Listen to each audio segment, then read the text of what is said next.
السلام عليكم ورحمة الله وبركاته. سفر كان دير وان كسب بلاوي بدلان حتى عن مقالة قال كعيا كجوجو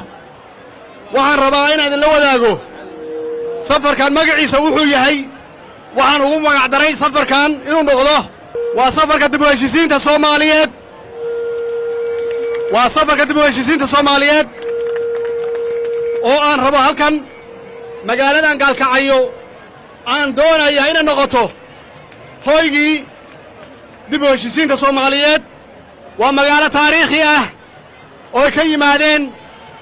halgamayaashii dad ka mid ah ee ka yimaadeen madaxdii qaranka soo maray intoodii badnayd waa magaalo taariikhi ah markaasi waxay ahayd hal magaalo ahayd oo dadkeedu ay walaalo yihiin وأنا كل سوء علينا إن شاء الله مقالنا إلى نقطة ماشي دبشين صوماليا كبل على الله هدو إلهي يراهدو وأما سنتي سير شرفت له أو أنا أكسر والتني ماذا له أو كالقع الطويلة له أو صومالي ماذا له أو من ماذا له هاد نوقصو دويسين إن شاء الله وحنون مدينة حق ورسنه وأن وحلا وحي أن سوي دارسن كرنا طلوينا أن سوي دارسنه وأن كشقين مقالنا إلى نقطة مقالنا دي كبل على النبات الصوماليات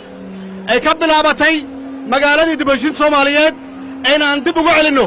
sida meeshan ku taala inaan magaalada qaybsanaan mideeno muhiimadeena koowaad muhiimadda dawladda Soomaaliyeed muhiimadda qof walba mas'uul ah uu leeyahay way magaalada inaan nabadeeno magaaladan inay noqoto magaalo hala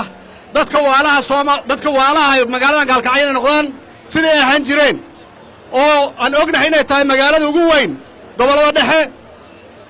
iyadoo qaybsan ya magaalada ugu weyn tahay magaalada ee gobolada dhexe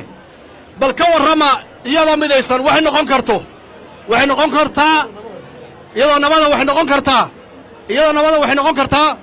magaalada rugta ganacsiga ee Soomaaliyeed ay noqon kartaa iyo gobolka Hoydil walaalayaal waa mahadsantihiin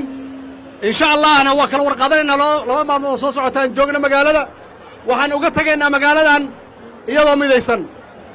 assalaamu calaykum waraxmatullaahi wabarakaatu